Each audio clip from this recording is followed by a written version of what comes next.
It's almost 4 p.m. here in the capital. Thank you so much for joining us on News Now with me, Hibaq Said, where we tell you all the stories that have been making headlines till now. And it starts with the police in Kikuyu Sub-County, who have launched investigations into a suspected murder after the body of a middle-aged man was found early Monday morning beside his vehicle along the Nairobi-Nakuru Highway in Muthiga. Confirming the incident, Kikuyu Sub-County Criminal Investigations Officer Omondi Ogola said that the crime scene appeared to have been disturbed following a tip-off or a confrontation, noting that detectives will deploy all resources to identify and prosecute the perpetrators. Ogola has further stated that CCTV footage from Muthiga town will be reviewed to aid investigations and appeal to residents living near this scene to provide any information that could assist police in the body of the deceased being moved to the Goto mortuary pending a post-mortem, while his vehicle has been towed to Kikuyu Police Station for forensic examination. Wasi wengine wakakuja kumpora, mimi niliona walipora pete, wakapora mfuko, vitu kadhaa walimpora, vitu mingi sana. Ile kiza nimeona asubuhi, nimetoka kwa nyumba saa mwendo wa saa 2 nikiingia kazini, wanavuka hapa hivi nimepata huyu jamaa amelala hapa na ni kama amedungwa kisu hapa mahali, amefunikwa sweta, amedungwa kisu mbaya sana.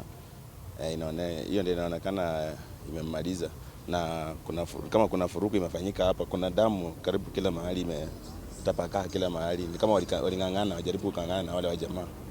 Communication from the area assistant chief called that there was a person who was lying here and it looked like the person had been murdered. The police officers from Kino and the DCI Kiambu rushed to the scene. We have processed the scene and we have taken up the investigation. So I think later on, after we find we will be able to brief you on whatever comes out. And over 200 juvenile gang members have been arrested in Malindi, Kilifi County, following a major police crackdown on Sunday morning. Police say the gang, with members as young as 9 years old, has been attacking residents and stealing valuables, mainly in the evenings. Several weapons were recovered, some bearing bloodstains alongside stolen phones and electronics, and authorities are blaming social media for fueling the crime wave as some youth post videos threatening the public.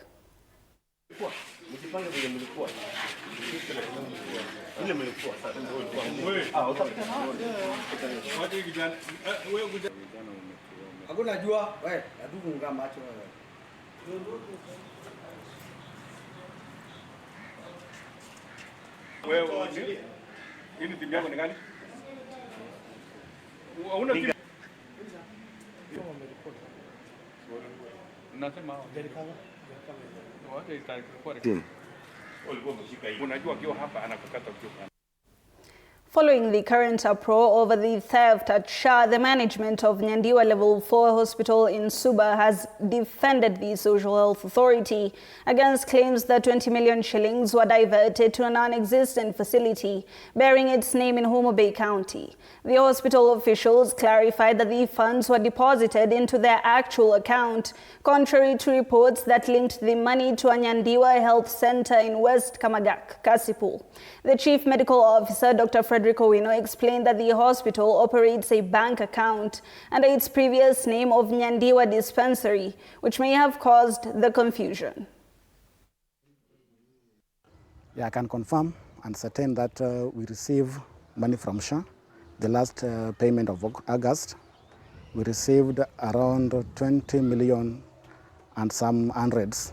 I cannot equate it full because maybe my accountant will be able to tell me the figures, but I'm sure that we receive over 20 million since August up to now. On Friday, nilikuwa mgonjwa sana na nashukuru Mungu kwa sababu leo nimepata nafuu, naweza tembea njua. Na wakati nilikuwa hapo kwa ward, sijababaisha sana kwa sababu nilikuwa na Shah.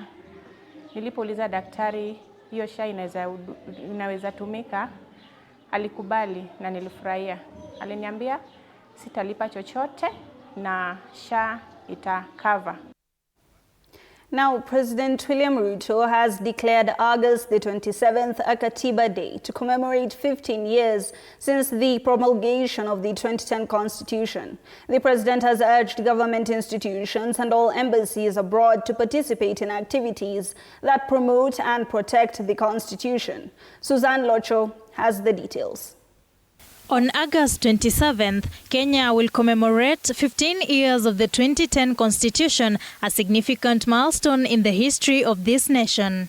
President William Ruto has declared this day as Katiba Day, a day to reflect on our duty to respect, protect, and implement the Constitution as it has brought citizen-centered governance, devolution of power, and the guarantee of rights and freedom for all.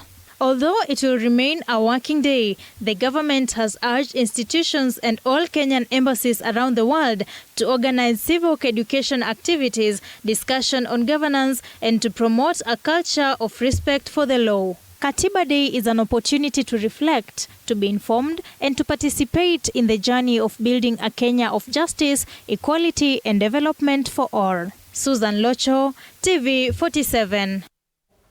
Thank you for that report, Susan. Now, former Meru Governor Karira Mwangaza and her associates have issued a strong political warning, saying they will take strong action if she is not reinstated within 45 days.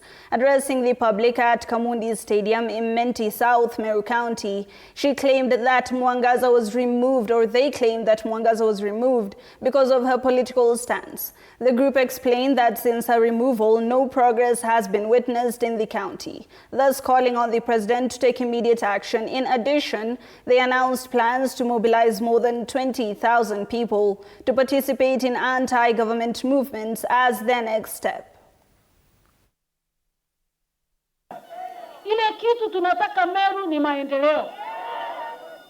Wanasema Meru sasa iko na umoja. Umoja ni umoja wa watu 12 peke yao ambao wanaibia mtoto wa Meru.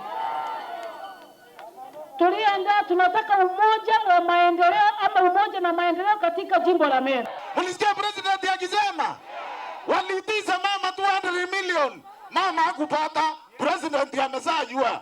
Mnataka kuambia president wetu kwa sababu tunampenda aturudishie mama wetu. Sasa iko makosa ilifanyika, wengine wakakuja wakachukua kiti ya gavana kwa mlango ya nyuma. Unakubali hiyo maneno yaendelee? Wangapi wanakataa? Sasa nataka kusema hivi, nataka kuambia huko Nairobi, tumewapatia mpaka tarehe 1 ya Oktoba mwaka huu. Kama Karira Mwangaza atakuwa amerudishiwa kiti yake ya gavana wa Meru County kulingana na uamuzi wa wananchi, tutafikiria maneno ingi. Mnakubali namna hiyo? And today in Nairobi, the 71st Greater Horn of Africa Climate Outlook Forum, organized by IGAD Climate Prediction and Application Center ISPAC in collaboration with the Kenya Meteorological Department, kicked off in Nairobi with a call for stronger regional collaboration in climate services to enhance early warning systems and to mitigate the impacts of climate-related risks. The 71st Greater Horn of Africa Climate Outlook Forum opened in Nairobi, bringing together scientists, policymakers, and partners to review seasonal forecasts. Environment CS Dr. Deborah Baraza urged the regional cooperation, while IGAD's Mohamed Abdi Wari stressed the life-saving value of timely climate information. The Kenya Meteorological Department Acting Director Edward Muriuki called for stronger early warning systems to protect vulnerable communities. The Greater Horn of Africa is becoming increasingly vulnerable to climate extremes, with communities facing the consequences of erratic rainfall, prolonged droughts, and devastating floods. These climate-related risks do not respect borders. They test the resilience of both IGAD and EAC member states alike. Addressing them requires more than awareness. This forum serves as a platform for the Greater Horn of Africa, where the 11 member states come together. Then we get the regional outlook, which later on is downscaled to country level. So this information is the one that will later be issued as a national focus. And in some countries like Kenya, it will even be downscaled further to the counties and to the ward level. Really, it is a very important initiative because our region is really going through droughts, especially in the northern parts of the IGAD region, starting from Somalia all the way to Sudan.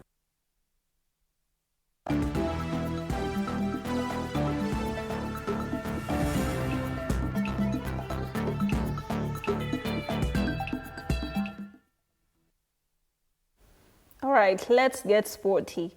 Kiambu Aquatics, or rather Kiambu Aquatics, launched the 2025-26 season with a spirited two-day interclub gala at the M-Pesa Foundation Thika, drawing over 30 clubs.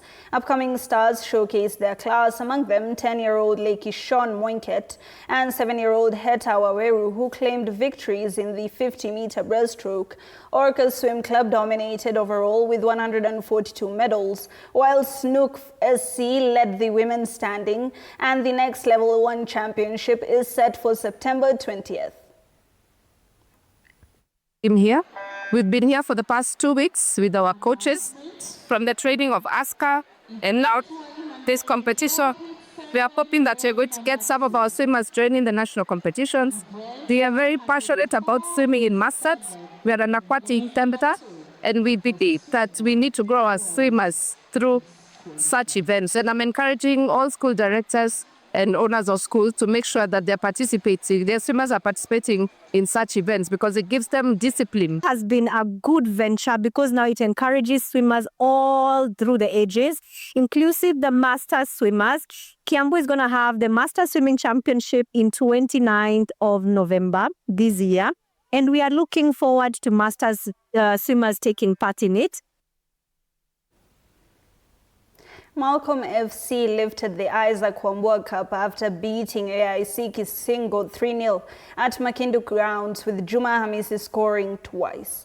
Now, Kiambu ladies edged towards winning this particular goal, and the women's title organizers praised the improved competition and urged more investment in sports. Game imekuwa poa, tumeshinda, discipline imekuwa top na cooperation imekuwa sawa. Everything imeenda under control, hakujagua na vurugu. Mashabiki wame maintain discipline pia, na pia mheshimiwa amefanya kitu poa, tunamuomba ikuwe more and more. Malcolm pia wanataka more support na tuna welcome sana hapa Makindu izidi kuwa more and more and more. Boti ya kwanza yenye tunataka hii uwanja iwekwe tafu. Hii uwanja tumecheza nayo vumbi, vijana wanatoka hapa. Kwanza ukiangalia mayouth au academy ndio wengi wanaendelea kugrow, wanacheza hapa wanapata matibi. So kwanza kitu ya kwanza ni tutengezewe grao. Hiyo ndio itakuwa support kubwa sana kwa gava yenye watafanya hapa Makindu Ward. Juu sports sasa hapa Makindu Ward zimekuwa juu na tuna need more resources. Urge the national and the county governments maybe to do some improvement on the fields, because some of them are not well maintained, they are not well leveled. So wakijaribu at least kuzilevel vizuri, tutapata the injuries mingi hatujapata. So I'm encouraging all the leaders, starting with the county government and the national government, more so the MCS, waangalie zile viwanja more so in Makindu Ward zenye ziko na shida mingi, wazilevel tu zikuwe sawa sawa, na tutashukuru juu sisi tumejitolea kusaidia vijana. Kirinyaga County has launched its first ever women's football league at Kerigoya Stadium, featuring 6 teams from across the constituencies. FKF Chair Dennis Morimi made it clear that the winners will advance to the Central Region playoffs, while urging for more support to overcome funding and equipment challenges. First time kukuwa na Women County League, kwa hivyo it is a fresh start. And besides, kulaunch tuko na a lot of challenges. Unapata most of the teams zinashindwa na kumit the affiliation fee, bado zinashindwa na kulipa bado hii officiation fee. Kwa hivyo kama tungepata sponsor anaweza kutupea hiyo waiver ya marefaris. Going to come with gifts, zitakuwa pesa taslimu, na pia zitakuwa nitawaletea viatu, nitawaletea nguo, na pia nitawaletea vitu aina mbalimbali. Sawa sawa? All right, that concludes our bulletin this afternoon. Thank you so much for being a part of News Now with me, Hibaq Saeed. Be sure that these stories and many more will be updated in our subsequent bulletins. Have yourselves a very lovely afternoon.